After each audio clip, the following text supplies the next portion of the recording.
Hello everyone. Today we are going to discuss about pulsed electric field processing. That is, it's a type of preservation method. First we are going to see what is PEF, that is pulsed electric field processing. It's a non-thermal food preservation method. That means non-thermal means temperature produce ചെയ്യാതെ food preserve ചെയ്യുന്ന ഒരു മെത്തേഡാണ് PEF, that is food pulsed electric field എന്ന് പറയുന്നത്. അപ്പോൾ ആ പേരിൽ തന്നെ കിടക്കുന്നുണ്ട് ഇലക്ട്രിക് ഫീൽഡ് ആണ്, അതിൽ കറണ്ട് പ്രൊഡ്യൂസ് ചെയ്തിട്ടാണ്, കറണ്ട് യൂസ് ചെയ്തിട്ടാണ് പ്രിസർവേഷൻ ചെയ്യുന്നത്. That means it uses short burst of high voltage electric field. അതായത് ഫുഡിലൂടെ ഹൈ വോൾട്ടേജ് ഇലക്ട്രിക് ഫീൽഡ് കടത്തി വിട്ടിട്ടാണ് പ്രിസർവേഷൻ ചെയ്യുന്നത്. അപ്പോൾ അതുകൊണ്ട് എന്താ സംഭവിക്കുന്നത്, ഫുഡിലുള്ള മൈക്രോ ഓർഗാനിസത്തിനെ ഇനാക്ടിവേറ്റ് ചെയ്യും. മൈക്രോ ഓർഗാനിസം എൻസൈംസും ആണ് ഫുഡിനെ കേടുവരാൻ കാരണമാകുന്ന സംഭവങ്ങൾ. അപ്പോൾ അതിനെ ഇനാക്ടിവേറ്റ് ചെയ്യാണ് ഈ ഹൈ വോൾട്ടേജ് ഇലക്ട്രിക് ഫീൽഡ് ചെയ്യുന്നത്.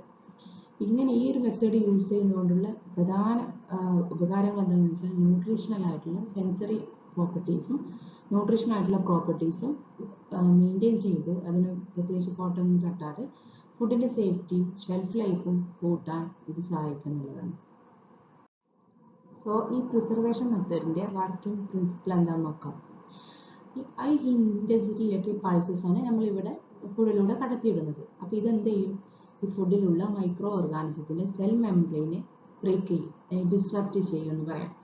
ആ ഒരു പ്രൊസീജിയറിന് പറയുന്ന, ആ ഒരു പ്രോസസ്സിനെ പറയുന്ന പേരാണ് ഇലക്ട്രോപോറേഷൻ.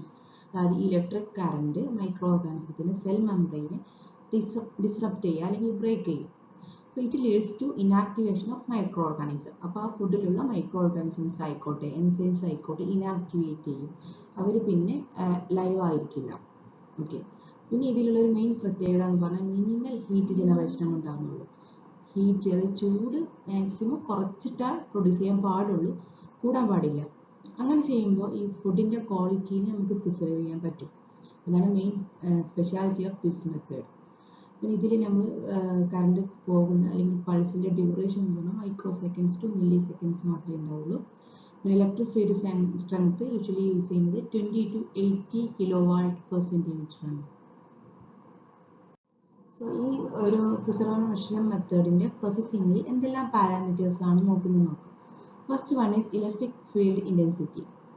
ഈ ഇലക്ട്രിക് ഫീൽഡ് ഇൻറ്റൻസിറ്റി ആവശ്യമായ ഒരു രീതിയിൽ കിട്ടിയിരിക്കണം, എന്നാലേ മൈക്രോബിയൽ ഇനാക്ടിവേഷൻ നമുക്ക് എൻഷുർ ചെയ്യാൻ പറ്റുള്ളൂ. ആവശ്യത്തിനുള്ള കറണ്ട് കിട്ടിയാലേ മൈക്രോബ്സ് ഒക്കെ ഇനാക്റ്റീവ് ആകുള്ളൂ.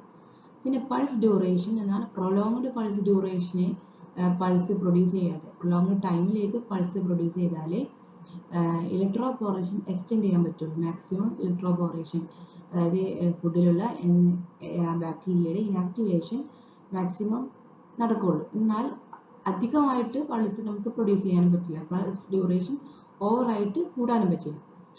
അങ്ങനെ കൂടിക്കഴിഞ്ഞാൽ ഫുഡിൻ്റെ ക്വാളിറ്റീനെ അത് എഫക്റ്റ് ചെയ്യും. പിന്നെ pulse frequency, it impacts processing time and energy efficiency. പിന്നെ ടെമ്പറേച്ചർ പറയുന്നത്, ചൂടാണെങ്കിൽ it must kept below critical thermal levels, അതായത് മാക്സിമം മിനിമലായിട്ട് ടെമ്പറേച്ചർ നിലനിർത്തണം, അത് നിർബന്ധമാണ്.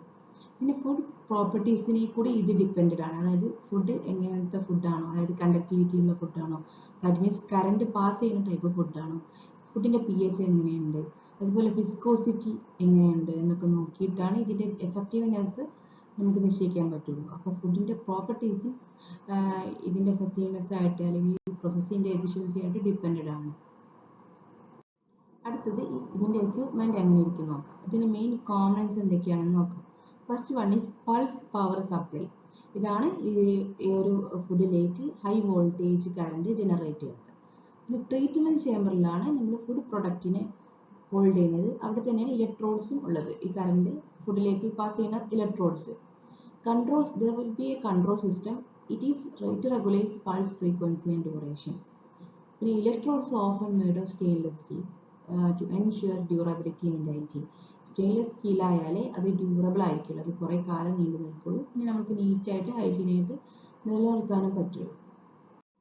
ഈ പ്രോസസ്സിംഗ് മെത്തേഡിൻ്റെ അപ്ലിക്കേഷൻസ് എന്തൊക്കെ നോക്കാം. മെയിൻലി ലിക്വിഡ് ഫുഡ്സിലാണ് ഇത് അപ്ലൈ ചെയ്യുന്നത്. ദാറ്റ് മീൻസ് ജ്യൂസ്, മിൽക്ക്, സോപ്സിലൊക്കെ ഇത് യൂസ് ചെയ്ത് തന്നെ ഇതിൻ്റെ നാച്ചുറൽ ഫ്ലേവർ, കളർ, ന്യൂട്രിയൻസ് ഒക്കെ നമുക്ക് റീറ്റെയിൻ ചെയ്യാൻ ഹെൽപ്പ് ചെയ്യും.